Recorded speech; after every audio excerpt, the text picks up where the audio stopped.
pressure. Donald got there in the air, intercepted by the Rams, and they may ride to the Super Bowl on that. This is for you, Kings fans, wherever you may be. All the frustration and disappointment of the past is gone. The 45-year drought is over. The Los Angeles Kings are indeed the kings of the National Hockey League. They are the 2012 Stanley Cup champions.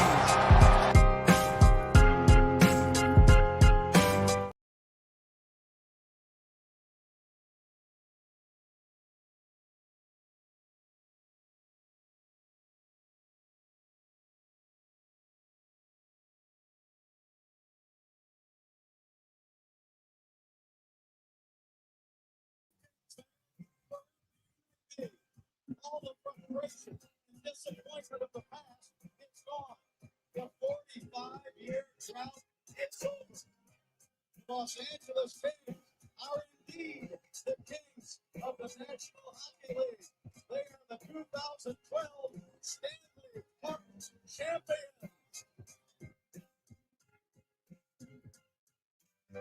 What's going on, guys? Welcome to another post-game live here on Dime Dropper for the 2023-24 season. Before we get started, you already know the drill. Make sure you subscribe at Dime Dropper on YouTube and hit the notification bell so you know every single time I post a video.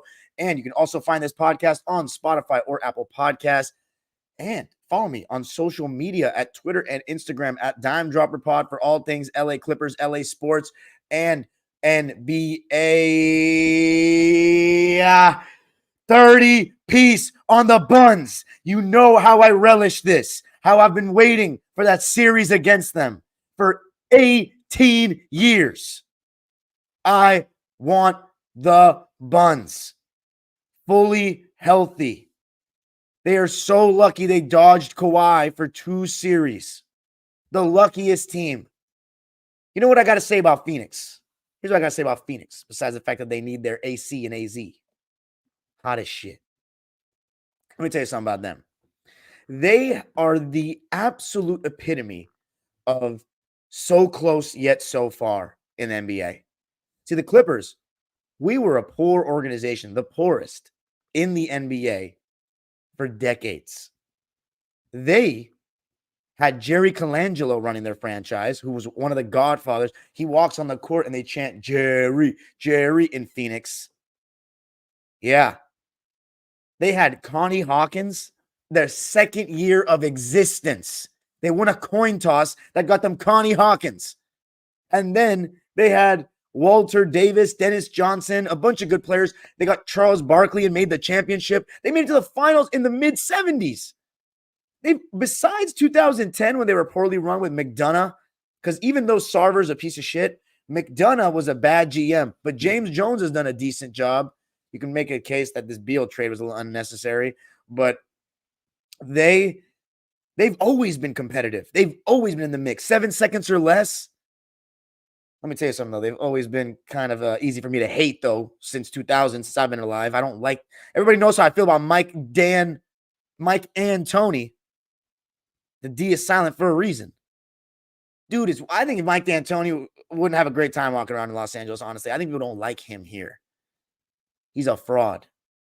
And honestly, man, he made me dislike James Harden. That's actually the fact. I didn't even dislike James Harden before. I thought he was getting a little annoying with his foul baiting, but it went to new levels where I just couldn't even stand watching him play when he was playing for D'Antoni. So, and Tony, I got to stop saying the D. But the Suns have always been competitive. But they still can never get over the hump. It's funny because when we played them in the conference finals, I was having a beer with a Suns fan. I was talking to them about some Suns history. Rare, good Suns fan, right? And I still have some Suns fans like Lorianne and Kevin Bryant that live in Phoenix off of Twitter. I love those people. And I follow some good Suns fans. But, it's like I don't like your team. Like, I just don't like it. You can't change my life. You feel me? I would love it if Raja Bell had missed that shot in Game 5 in 2006. I would have loved it because we would have made it to the conference finals. And would have seen Elton Brand versus Dirk, which would have been absolute must-see television. But we probably would have lost. Anyway, point is, Phoenix, The fact that they haven't won a championship is more embarrassing than us, in my opinion, because we've actually had a terrible existence. We were actually ass our whole franchise history with a bad owner that wanted to lose, didn't care about winning. Anyway, so let's talk about this game. We won by 30. 30. Well, actually, no, 27, whatever. 138 to 111. It was an absolute beatdown, but you know what? It wasn't always a beatdown. So let's talk about the game. KD started out on Kawhi, and Kawhi started out on KD. I absolutely love seeing these two match up. And you know what? The first half, Kevin Durant totally got the better of him. Thought he was doing a better job defensively, doing a better job at the point of attack against him. And Kawhi was kind of struggling at the point of attack on him. I thought it was very questionable that we were going drop coverage on Kevin Durant and at times Devin Booker and a lot Bradley Beal in the whole first half after we had just seen Zubac the last couple of games going out to the level of the screen. So that was surprising to me that against a team with that kind of pull-up shooting that we'd go with drop coverage. And we were kind of getting torched in the beginning. Like Kevin Durant was just walking into mid-ranges and pull-ups, and Devin Booker was hitting shots as well. The funniest part and the best part about this entire game is that besides the fact that we were the second night of a back-to-back, which I'm pretty sure the Suns were as well. Yeah, they were. The Suns lost both games. Clippers at least bounced back in this one. And here's what's amazing. Our whole big four is over 30. Not even a question if they were going to play the back-to-back or not. Kawhi Leonard's playing a back-to-back, and he's playing well. That minutes restriction yesterday was really weird. When you get a win like this, you can make me be like, okay, it was one game. For the most part, every other game this season, there's been no minutes restriction. There's been no load management. It's been amazing. It truly has been. It's exactly what we've been asking for 5 fucking years. Of course, we needed some good health. Of course. But there's a reason why they're acting like this season, because they got humbled last year. The whole talk in the summer was, we got to take the regular season more seriously. What was I saying all of last season for those people that have followed me that long? I was getting on them from game 4. The approach wasn't right. The only thing we did that hurt us this season was we made a big trade, and that took some time to figure out what worked. But our approach from day one, from that Blazers game on opening night, it's been different this year, which makes me believe it's going to be different. And we're going back to the conference finals for the second time ever. But it's all about health, and it's the Clippers. You just never know. And I'm never going to say that we're going to do this and that. What we should do is we should go all the way. This team has the number 1 option. It has theoretically the number 2 option in Paul George. And if James Harden's your third option, this is what 2A, 2B, whatever you want to put it with Harden and Paul. That's what Harden was in Brooklyn. Now he's getting another chance to do this with arguably a better number 1. Ooh, KD fans not going to like that. We'll talk about that a little bit later. But KD was the one getting the better of Kawhi in the first half. Devin Booker was guarding Paul George, just like we saw last game, and I love that, given the whole podcast beef and everything. Paul George, however, though, was guarding Bradley Beal. Terance Mann was guarding Devin Booker, and then Grayson Allen was guarding James Harden, and of course, Zubac and Yusuf Nurkic are matched up against each other. If it's a Zubac in this game, there were so many great performances that he's going to kind of probably go unnoticed or not talked about as much, but he was absolutely phenomenal yet again. I think if you put both games together, I think Paul George and Zubac were our leading candidates for best player in both of these games in this back-to-back. I would say Zubac probably number 1. I thought he dominated his fellow Eastern European big man on the other side, destroyed him. Amazing defense one-on-one around the basket. His defense in general was just better. He was rebounding over him. He was blocking him. He was just the much better player, and it was so clear. And we were just – Yusuf Nurkic is just food in the pick and roll. He's no issue at all. Nurkic was dropped against Harden, high drop against Paul George, drop against Kawhi in the first half. And Paul George, I really liked the way he was playing in this game and started the game in particular. 15 points in the first half, but overall in the game, Podcast P had 25 points, 7 rebounds, and he played less minutes in this one with 31 on 10 for 19 shooting, 4 for 9 from 3. Again, the only thing I'm not a huge fan of is he only got 2 free throw attempts. But when he's shooting that well, and one thing that really helped him, catching the ball at the elbow in the mid post more. How long have I been saying it? Probably since the beginning of last season, maybe even further if you go back. I don't know. I'd have to look at my own receipts at that point. But elbow P, mid post P is a better P. That dancing at the top of the key he likes to do when he ISOs is a load of. He's nasty with it, but it's so much easier and takes less effort and less chance of a turnover when he catches the ball at the elbow and doesn't even need to dribble sometimes. He's so tall, he can just rise over the top. And there were times where Bradley Beal was guarding him because, of course, the Suns are going to switch 1 through 4. Clippers are going to switch a lot as well, similar 1 through 4 kind of stuff. And you'll get those matchups that you want.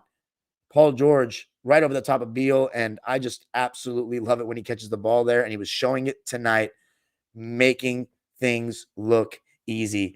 I really love how much Paul George seems to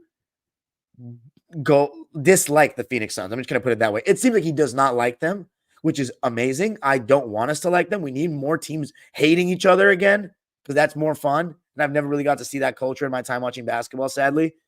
But I like it when teams hate each other. It brings out the best in you as a competitor. You really don't like that person. And I like the way Paul George is playing against Phoenix. It's amazing. The bums. I don't like saying bums because I still respect NBA players too much to say that about them. They're all amazing. I know how NBA is, but that's why I call them the buns because it rhymes with sons and, they're bunsies. They're not good.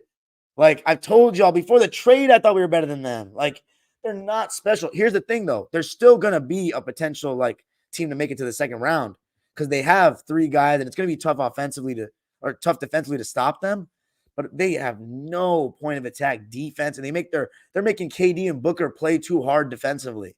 Like it's just not it. It's just not it. They don't have many shooters. I mean, Grayson Allen is leading the league in 3-point percentage, which I was actually surprised to see. I didn't actually know that coming into this game because I still haven't done my deep dive in the stats league wide. But that's not even a deep dive. But I just haven't been looking at stats, to be honest, outside of the Clippers and the Lakers. Besides him, the other guy, and outside of their stars that haven't played much, and they have a great net rating with those 3 on the floor, but their bench is just ass. Like Eric Gordon is their best bench player. We have Russell Westbrook coming off the bench. Let's talk about him, by the way. He seems to have a vendetta against the Phoenix Suns as well, and we know exactly what that is. Fuck Kevin Durant. That's so funny. Remember those days back in the day, Lil B? Oh, my God. Russell, I'm not saying they don't like each other, but we know that Westbrook has a little bit of an extra oomph when he's playing against KD, and he always has at least one highlight play defensively against him, and he did in this game, led to a Norman Powell dunk, but his energy right away was amazing. He posted up Devin Booker 2 times in a row down, scored on him, one with a spin over his left shoulder to the baseline, then another one with a bank shot that looked like it could have been an and one. Then he posted up, I forget if it was Beal or a guard off the bench, and he drew the help, fed Zubac. I thought Zoo did such a good job of being right in that dunker spot, ready to go up and be on the receiving end of passes from James Harden and Russ. I thought both Russ and Harden did a great job of getting Zoo some easy buckets. And that starts with them getting 2 feet in the paint. And Russ, I mean, his defense was pretty good as well.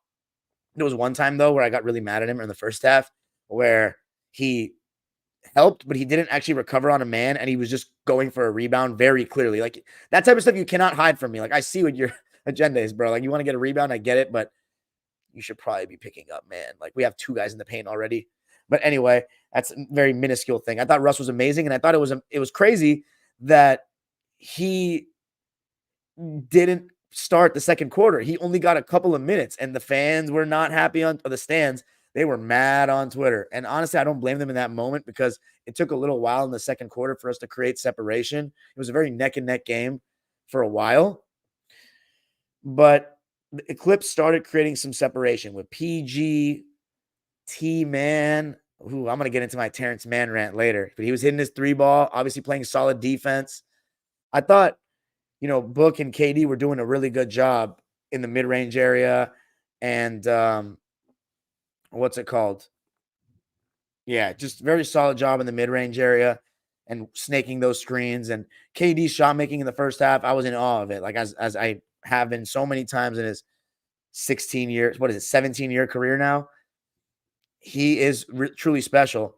And I thought he was doing a good job on Kawhi. But again, you don't want KD and Devin Booker guarding the two best players in the other team. Like that's exactly what I was kind of afraid of when we got Harden. But we just have so much more depth overall to like back that up. And we still have I mean, Grayson Allen, I guess, is their Terance Mann in the sense that he probably will guard the best guard on the other team and stuff like that.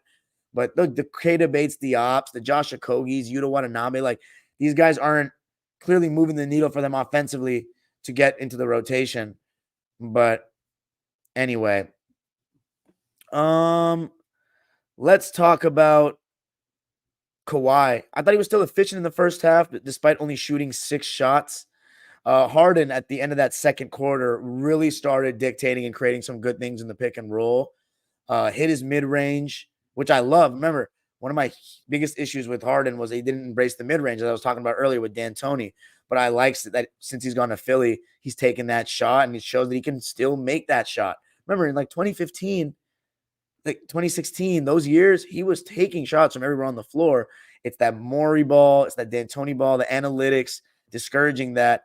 And I think that hurt him at times, even though statistically in the regular season, it made him, more effective. And, in that sense, stat wise, I still prefer a guy that's going to honor every part of the floor, which I like that he's doing. He had 15, 4, and 7 at the half, creating a ton of good shots in the pick and roll, finding open shooters. You see that chemistry with Zoo continuing to improve, and he was hitting the shot. Now I was happy to see it, actually, He is growing on me, of course. He is growing on me. There's no doubt. But again, I can't say that I'm gonna get his jersey or anything, or I like him so much. I'm gonna tell you how it is. On this channel, I'm gonna tell you how it is. On Locked On Clippers, I'll be just only analyzing the game. But on this channel, I get to be myself and tell you how I'm really feeling. It's been weird for me. Super teams is something I don't like. James Harden is definitely something I didn't like. But to me, it's more about remembering how long I've been a fan of this team. Am I really going to get those two things, like basketball convictions, get in the way of how much and how hard I'm rooting for them and how happy I'm getting to see them playing the way that they are? It shouldn't be. I know what I have to do. It's internal, but it's been weird for me. I'm not going to lie. It's been really, really weird because I just feel so strongly about some of my opinions. It is what it is. If you knew me in person, you would completely understand why I feel the way I do, but it's just going to take time.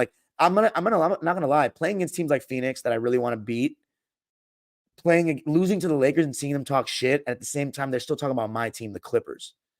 They're really talking about my team, the Clippers, still, that I've supported for 19 years before all these guys were in the league. So, it's about the fans at the end of the day. It's about us. It's not about the individuals to me. It's about us, the fans. And that's why I got to remember to keep myself come on, this is still my Clippers. I know that sounds insane, guys. You're like, what the fuck are you talking about? This is really how I feel. Okay. Anybody that's been watching me for the last more than a couple of months knows how I felt about all this stuff. So let's get back to the game. One thing that I thought was interesting was Daniel Tice was actually blitzing the screens in the first half or throughout the game, whereas Zubac was in drop, which actually that's not crazy because we are more willing to send Tice to the perimeter. Zu's a better rim protector. But against the Suns with pull-up shooters like D-Book, like KD, like Beal, I don't think we should be really playing drop coverage at all. I think maybe part of the hesitancy was, okay, Beal, KD, and Book are healthy now, so if you blitz one of them, they're still going to have each other shooting on the sides. So that's the thing. Maybe that was the resistance. I'm still not for Kevin Durant and Devin Booker just walking into mid-ranges and stuff like that. So yeah, I was a little questioned. I was a little bit iffy on Ty Lue's strategy there in the first half. And because of our offensive flurry in the end of the second quarter, we went into the half up 71-63. And the third quarter, the crazy part was we only outscored the Suns by 2, 30-28. It wasn't really till the fourth quarter that we blew it open. But I thought in the third quarter, Kawhi Leonard was a lot more active defensively. His hands were super active. He created a couple of steals. And you know how Kawhi's hands are. When he gets his hand on the ball, 80% of the time he's coming up with a steal because he just has those mitten hands. The class. Yeah, like Toy Story. I mean, easy. Easy work. Creating turnovers, scoring off those turnovers. Thought James Harden was making some great decisions in transition, finding open guys. And despite Bradley Beal playing better, we were able to still not let anything crazy happen. Zoo was cooking Nurkic. Like, I can't even emphasize enough to you how badly it was. I mean, barbecue, Bosnian chicken. I don't even know what their cuisine is. I need more information on that. He was food, whether it be in the pick and roll, Zubac's jump hook over him, blocking his shot, rebounding over him. Zubac is one of the best value contracts in the NBA right now. He is playing so well, and he is taking a leap. Maybe he just needed a great pick and roll partner to make him look good, because a lot of players in the league have had better pick and roll partners. A lot of centers have had better pick and roll partners than what Ivica Zubac has had as a member of the Clippers. Kawhi Leonard and Paul George are good, but they are not great in pick and roll. You got guys like Trae Young, Tyrese Halliburton, Chris Paul over the years, Damian Lillard, his gravity, Steph Curry as well, even though he's not that's the whole discussion, Steph Curry pick and roll, how much to do that and all that. But point is, there are a lot of guards around the league that spoon feed their bigs. And the most consistent run he's had with any point guard was Reggie Jackson. Like, we love Reggie, but he's not the best playmaker in the world. So Zubac is really starting to show that he is actually getting better. He should not be traded. He absolutely won't be the reason we don't win a championship. And he's also very durable, knock on wood, in his Clipper tenure. Like, Zoo is fantastic. And he's one of the better rim protectors in basketball. Like, miss me with all that nonsense. He's not that fast on the perimeter. Like, how much do you want? He's a 7-foot white center, but he's got a lot of good skills. Like, these type of centers can still be good in today's NBA. Not everyone needs to just shoot jump shots. And by the way, we underuse Zoo in terms of how good he is one-on-one in the post. I've been saying that for years. He's a great player. He's the longest tenured Clipper, and it's time to respect him just a little bit more. And you know what? James Harden deserves a lot of credit for bringing that out of him, being the pick and roll god that he is.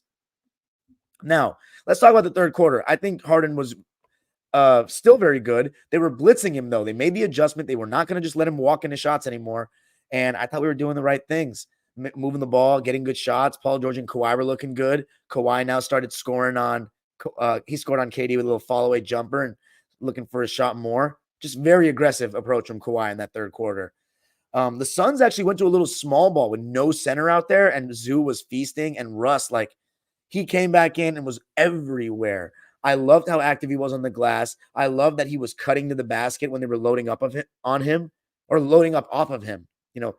His man was coming over and helping off on Paul George, and Russ was doing a good job of not taking the three, attacking the open space, and finding Zoo or Tice underneath for some easy buckets. He only had 2 rebounds, but they were both offensive rebounds, Russ, but he had 9 points and 7 assists with only 1 turnover in 15 minutes on 3 for 6 shooting. Only shot 1 3 and missed it. He was also 3 for 3 from the line. Now, people are going to say, he's the only one in the minus category in the plus minus. Really? Are we really going to talk about plus minus in a game that we won by 27? And are you going to really tell me with 2 eyes, sit down with me and watch the game, Russell Westbrook wasn't great? He was great, not good. He was great in this game. I mean, having that off the bench is insane. I felt like he could have gotten more minutes, but again, I'm not going to complain when we're winning. Amir Coffey started getting in on the act in the fourth quarter, getting into his little mid-range, hit a 3, 9 points on 4 of 5 shooting and 1 for 1 from 3. And I thought we had some solid defensive moments from the Brewmaster as well. A nice reverse layup, the left hand. Of course, he is a lefty in 23 minutes for the Brewmaster. Love to see him continue to play at a high level. And we just blew it open, man. Paul George, some of the shots he was making on Devin Booker was just amazing. Pulling up in his face. And as I said, mid-post P, James Harden doing his thing. And you know what? Here's where I got to give James Harden a lot of credit. They were trying to go at him on D, mismatch hunting, and he was guarding. He had a taste of he had a shot on a little bit of everyone. He got a shot on everyone, Booker, KD, Beal. And for the most part, he held his own, and he actually created a couple of turnovers. So if he does this, he could end up being a champion. with my team. That would be ridiculous. I can't imagine Russell Westbrook and James Harden, mainly James Harden, holding up Larry O'B in a Clipper jersey, like with the champagne gun. Okay, I gotta stop. Just stop, dude. Fucking always do this. I don't actually always do this. I never actually do this. I never say these kind of things. But this Clipper team is really that talented. We're a super team. I keep saying it. Look at this. Look at this. The Suns have an attempted super team, though, and ours just actually looks good. Injuries play a part, but what was the point of getting Bradley Beal? Like, he shoots from the exact same areas as these guys. He's not a very good defender. Like, get some defense and some guys that can knock down open shots with KD and Book. How about you get a point guard? This pseudo point guard thing, I don't know about all that. Anyway, is there anything else left to say? We just blew them out. Kawhi was getting buckets, and our ball movement was good. And I think it starts with Harden creating good looks and just the attention that our guys get. Like, you double in the post, swing. Like, we're doing a good job. We're playing with joy, and it's just been beautiful. It's just been beautiful. And the Buns, how about the fact that they quit, basically? Like, these guys were walking back in transition, just look totally checked out. Absolute frauds, dude. I don't want to hear about Kevin Durant after this season. All-time great. Get him out of here, man. I'm not saying retire. I'm just saying there's certain conversations he just does not belong in.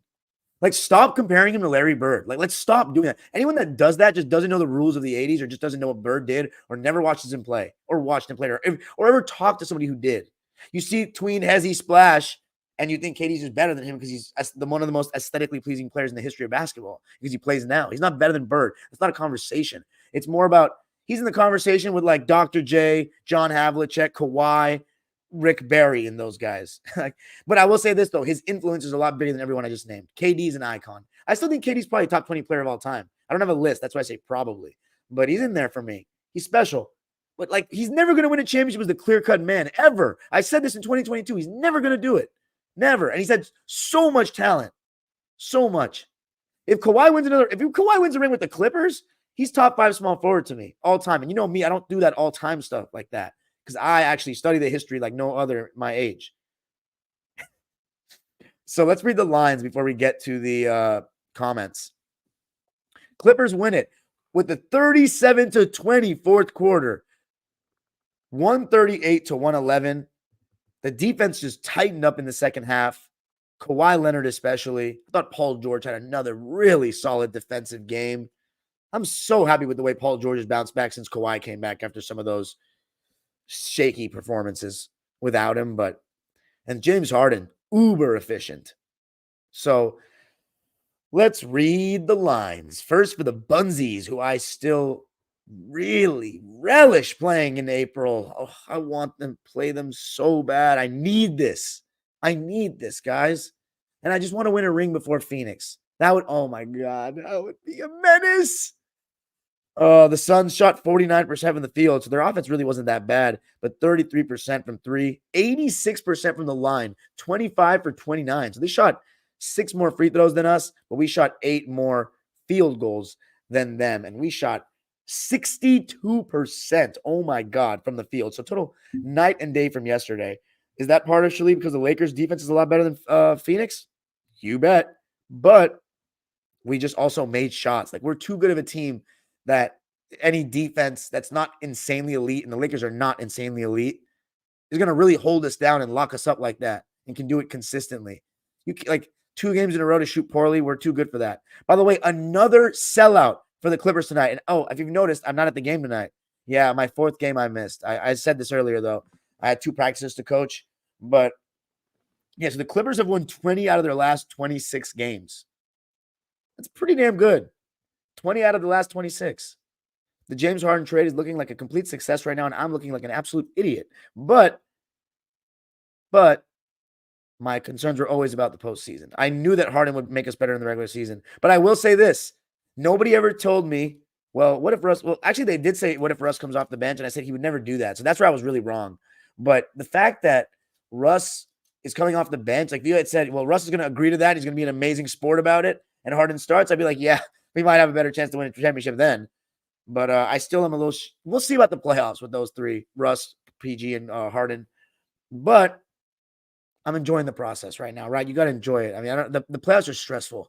Let's enjoy the ride and look at the coverage you have from me. Like, I'm not trying to toot my own horn, but is there anybody that's more like on top of what's going on with the Clippers than somebody who does 2 shows about these guys, Locked On Clips? I mean, beat writers, of course, because they're in the locker room. I can't compare myself to that.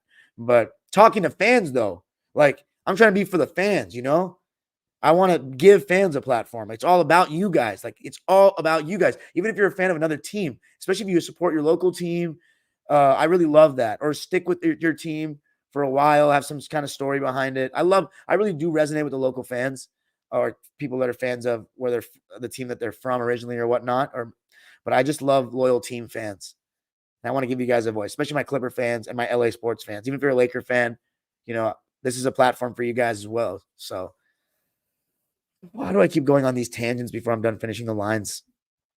Have I even started the individual line for the Suns? I have not. Let's see how many turnovers they had, though. 14 each. That's whatever. I love the field goal percentage, though, the shooting splits for the Clips. But the free throws didn't shoot too well from the line tonight. 17 for 23, 74%. So not that great, even though we've been shooting much better from the line. By the way, how's my sound for the people listening live? I know the audio is fine for the Spotify and Apple people, but I've noticed that my sound can cut in and out here and there when I rewatch my streams. Is it like that right now for you guys, or is it solid? But yeah, 52% from 3 is crazy. Let's read the lines, though, for the Suns. Some of these role players off the bench are so bad, like I can't even say anything about them. As a whole, and this is counting garbage time, they scored a total of 30 points off the bench, like counting the garbage. Clippers scored 14 plus 5, 19, 28, 37, 38, 44. There you go. Last night, Lakers. Eric Gordon, EJ, his return to Staples Center. I wonder if he got a little applause. He had 12 points on 3 for 8 shooting, 2 for 7 from 3 in 25 minutes, and he was a minus 17. Then the starters. There's no other bench player I even want to talk about. There's no one relevant. The starters all played 21 or more minutes. Yusuf Nurkic played 21. He had 8 points, 3 rebounds, 2 assists, and 1 steal, and he was just absolute food. Zubac completely ate his lunch. 3 for 8 from the field. He was 1 for 2 from 3 and 1 for 2 from the line. Grayson Allen, pretty quiet. 8 points, 3 rebounds, 2 assists, 1 for 3 from the field, and all those shots were threes, but he was 5 for 5 from the line, so that's how he got his points. And then the big 3, Bradley Beal, 15 points, 3 rebounds, 2 assists, 2 steals, 2 turnovers. He was 7 for 15 from the field, 0 for 2 from 3, and 1 for 2 from the foul line. So he was pretty efficient. That's the craziest part. My favorite stat of the game, Devin Booker shot 57%. Kevin Durant shot 59%. And Bradley Beal shot 47%. And we were still 30-piecing them. 30-piecing. I mean, what does that say about the Clippers, and what does that say about Phoenix? That's really concerning for Phoenix, in my opinion. If their players, their big 3 is all shooting like that, and they can't get stops. But the Clippers also are kind of exceptional. Right now, we're playing at such a high level. So, like, they lack a pick and roll maestro like a Harden. It would be better if they had a third guy like that around their 2 wing scorers. See? And you know what's funny? I mean, he's not Harden right now, but Chris Paul probably would have been better for them. And CP3 would have had a bigger role in a team that fits him much better than what he's doing right now. Devin Booker, 20 points, 5 assists, 6 turnovers. When we blitzed him, he made some mistakes. And that's the thing about Book. He usually plays great against the Clippers. So it's nice to see him, even though he shot well, 8 for 14, 2 for 6 from 3. It wasn't like we couldn't guard him or something. Like, it didn't feel like he was unstoppable. It just was like, oh man, that's a great move. Kevin Durant, 30 points, 7 rebounds, 2 assists, a block, and 3 turnovers. I actually thought he was good. But again, like, KD's not a true leader to me. Like, he doesn't galvanize the troops. He just hoops. Like, he just plays basketball. He clocks in. He's very good. He plays. I never question his effort, really. But I don't know. I don't think he makes anyone really that much better. I think he's really easy to play with. But I don't know if he really makes other guys better. I think he just, like, the fact that he asked what a leader is on Twitter. Like, if you ask Russell Westbrook what leadership is, do you think he would say, I don't know, or like, what does that mean? Like, he would give you a full definition. Like Russell Westbrook, let's be honest. Like, going back to OKC, now that I'm thinking about it, KD was the man. But, like, clearly Russell Westbrook was, like, the life of the party voice of that team. Like, I'm seeing Russ's personality now. I mean, even though I already knew it because he's such a star, but seeing it on a nightly basis, like, he's now it's amazing to see it because he's only getting 15 minutes some nights. And he's still, like, the most lively guy on the team. He is unbelievable. Like, if you ask Larry Bird what leadership means, do you think he's going to say, I don't know? You ask LeBron, he would give some, like, media trained, picture perfect definition. Kobe, he would give you a nice definition as well. He's a lead by example guy, though, right? I'm not saying he's not a leader at all. I'm just saying he's not a guy that, like, I think that's part of why he hasn't won, personally.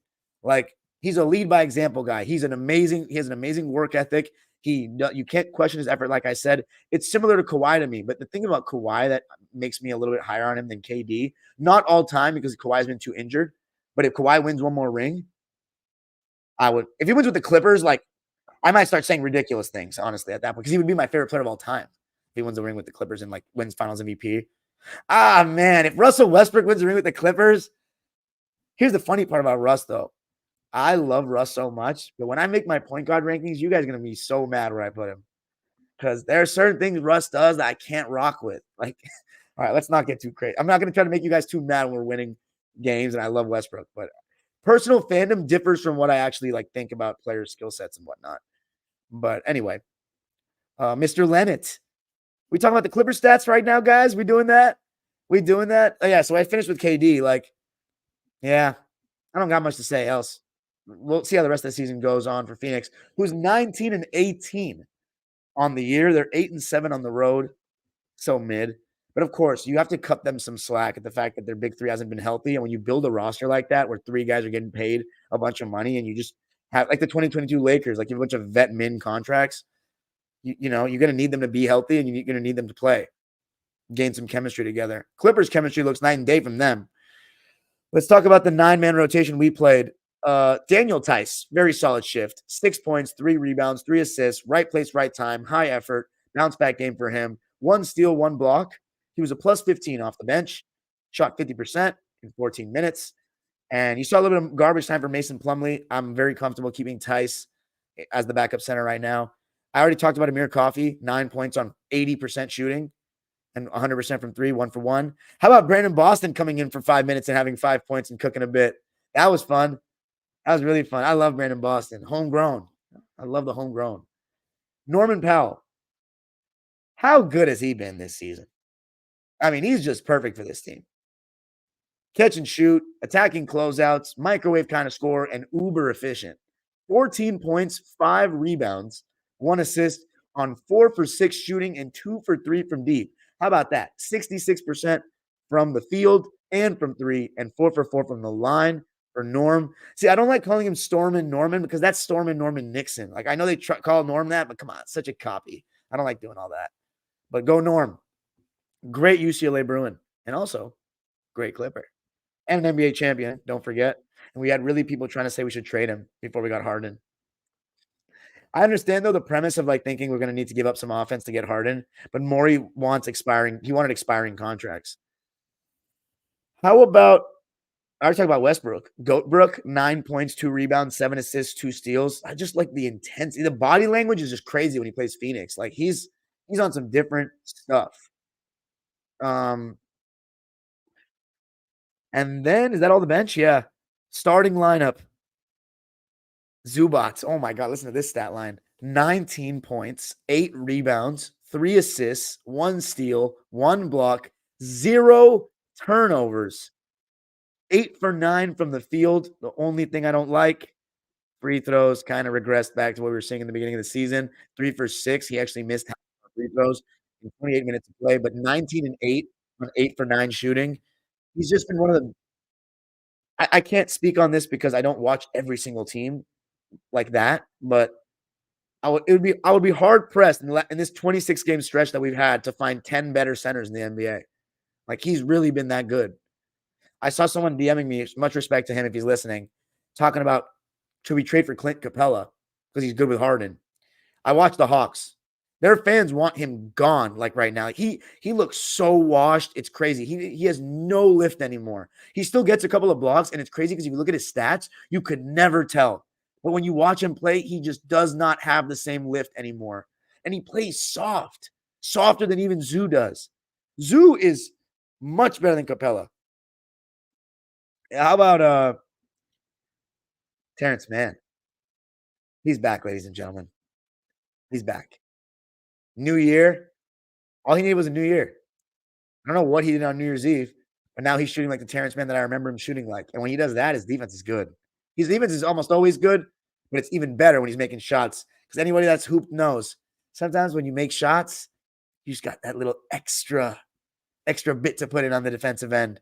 It's just confidence, man. People got to stop underestimating that shit. It really is important. You don't just become bad at shooting all of a sudden. I don't know. Some people are so stupid, honestly. You don't just become bad at shooting all of a sudden. It's all mental. We've seen this guy for years. He's shooting 1 more 3 a game. Give me a break, dude. He's actually getting the minutes he finally deserves. He just needed some time. Also, Harden, Terance Mann loves transition ball. He's not getting as much transition with Harden. He's getting a lot of clean looks than he's ever gotten. But he and Russ were supposed to be like a dynamic duo this season in ways. But it's just going to take him some time. Once he starts consistently making that 3 like he has this calendar year, our offense is going to be top 3 in offensive rating. I've been saying that. But I just think it's so funny that some of you guys were saying we should trade him and we're giving up on him. This is the guy that broke the curse. That tells you how little actual Clipper fans you really are, some of you. You're fickle and you only care about your stand boy lover that you drive over with him on your U-Haul truck that you rev up your engine every couple of years to follow these guys. No, Terance Mann is homegrown. He literally gave us the best night in franchise history in his second season, his first season getting minutes, and always performed above what we've expected from him. He has never consistently gotten the minutes that he deserves, and you guys wanted to ship him out because of a shooting slump because he was not giving your favorite player assists. And then the Russ fans, who I like a lot of you, talking about he doesn't do anything better than Russ. First of all, he is a better three-point shooter than Russ, one. Secondly, it's not about what he's better at than Russ. He's not better than Russ at a lot of things. It's about that he's worse. It's less is more. Terance Mann is not going to go create his own shot.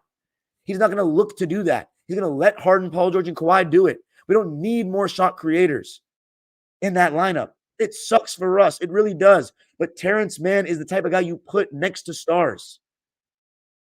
I don't want to hear you talking to me about our guy.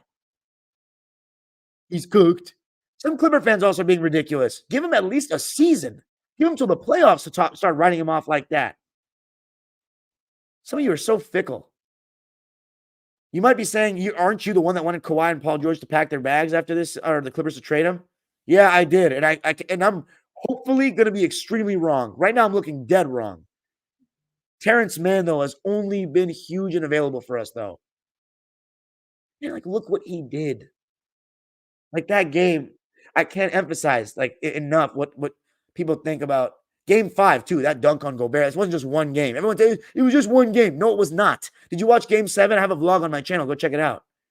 He's a big game player. He is. He's a multiple-year college player. His mom is a coach. He has a high basketball IQ. He just gets in his head sometimes.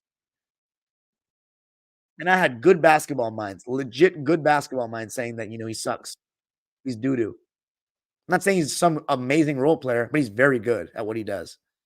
And we need athleticism on this team. We need some youth. Even though he's not young, he's like a prime age, though. And he still has lift. He has bounce. He's prime. So, that's my guy right there. That's my guy. You don't understand what that night meant. Just go watch my rant, my most viral video. You can see the pain in my eyes. Have you ever seen that since? You're never going to see that again. Actually, I don't know. This year, we have such expectations now. Anyway, Terance Mann, 14 points, 5 rebounds, 3 assists, 1 turnover, 5 for 9 shooting, 3 for 6 from deep, 50%. Let's go. 1 for 2 from the foul line in 28 minutes. James Harden, 13 strippers. James Harden played fantastic. 19, 7, and 10. That's 10 assists. That's another double-double for the Beard. I saw him on Saturday night at Pepperdine. That was pretty surreal to see him. He shot 75% from the field and 3, 6 for 8, 3 for 4, and 4 of 4 from the line. The fact that he had 19 points on 8 shots is pretty amazing. And he still got 10 assists. I mean, it was just great performance to bounce back from that shitty one last night. And then Kawhi, 17 points, 3 rebounds, 2 assists, 5 steals. You got to love that. And a block. 3 turnovers for the Claw, 8 for 15 from the field, 1 for 3 from deep. No free throw attempts for him, though. By the way, how about that between the legs spin move baseline by Kawhi? And it's so funny, like, it's so much slower than Kobe and Mike. And Grayson Allen was like right in his face when he shot it. But when you have that shot down to a science, it's like a layup, even if you're contested. That's why I don't agree with some people about like this. My view of the game is very different. Like if you have that shot in your repertoire, not a between spin like that. I'm just saying a contested midi, like all the older players kind of had to have with the spacing. It's huge in the playoffs. It's huge. That's why it's so funny that DeRozan shrinks so much in the playoffs. He like just can't take the high level defenses. And I think it's very mental with DeRozan. Kawhi, like the thing about Kawhi is, especially when you watch him live, like just the way he moves, like he knows he's really, really good now. Like he knows he's just better than people on the court. I know that sounds crazy with the way he played yesterday against Braun. He just missed shots. Like he just has that I'm him kind of attitude. Like he does, even though he doesn't like, it's not in your face at all. It's very subtle, but he does. Anyway, how about Paul George, Mr. Podcast? I love how much he hates Phoenix. How about the way he's played in both these games? Oh, man, when Paul George is playing like that, he's first ballot. He's top 20 in the league when he's playing like that. Maybe even higher. 25 points, 7 boards, 1 steal. No assist for PG tonight, even though he had a really nice pocket bounce pass to Zubac in the first quarter. 10 for 19 from the field, 4 for 9 from 3. So another really good shooting night from him from deep, and 1 for 2 from the foul line. Clippers win it 138-111 at the Staples Center in my 4th missed game of the season. We are now 4-0 in games I don't go to at home this season. And they've all been against good teams. Am I the problem? There is no problem because we still win when I'm there.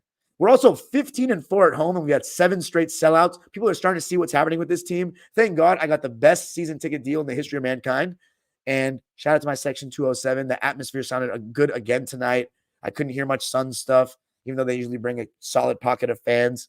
15-4 at home. It's our last year at Staples Center, and I sometimes need to just remember that and not take that for granted. But I like how we're making it a fortress. 138. Yes, 138. That's a lot of points. To 111 over the Phoenix Bunsies. Get them the fuck out of here. Valley boys. Trash boys. Can't wait to beat them in the playoffs. I want to play them so bad. Healthy, please. I want them healthy and us healthy. Anyway, that's it for me tonight, guys. Thank you so much for tuning in. 48 minutes is a lot. Damn. Sorry if I talked your ear off. I hope you were entertained. Next episode, man. What games do we got tomorrow? We got the Lakers tomorrow? Yeah, against Toronto. We'll be live. And also, actually, you know what we're going to do? No live tomorrow. We're doing basketball on Figueroa. That'll be out on Wednesday. So, yes. And then on Wednesday, I'll be at the game against Toronto. So you're going to vlog for that. All right, guys. Thank you so much for listening. Now to the live subscribers waiting patiently in the chat. Super chats are turned on if you want to drop $1 or a dime. Peace. All right, guys, please do me a favor. My mods in here. There's tons of comments, and I'm going to try to do my best. Let them, tell them not to leave. Tell them not to leave. Okay? I'm going to start reading comments. There's a lot. By the way, super chats are turned on. If you want to drop $1 or a dime, any donation is appreciated for your boy. Helps the equipment, which helps your viewing experience.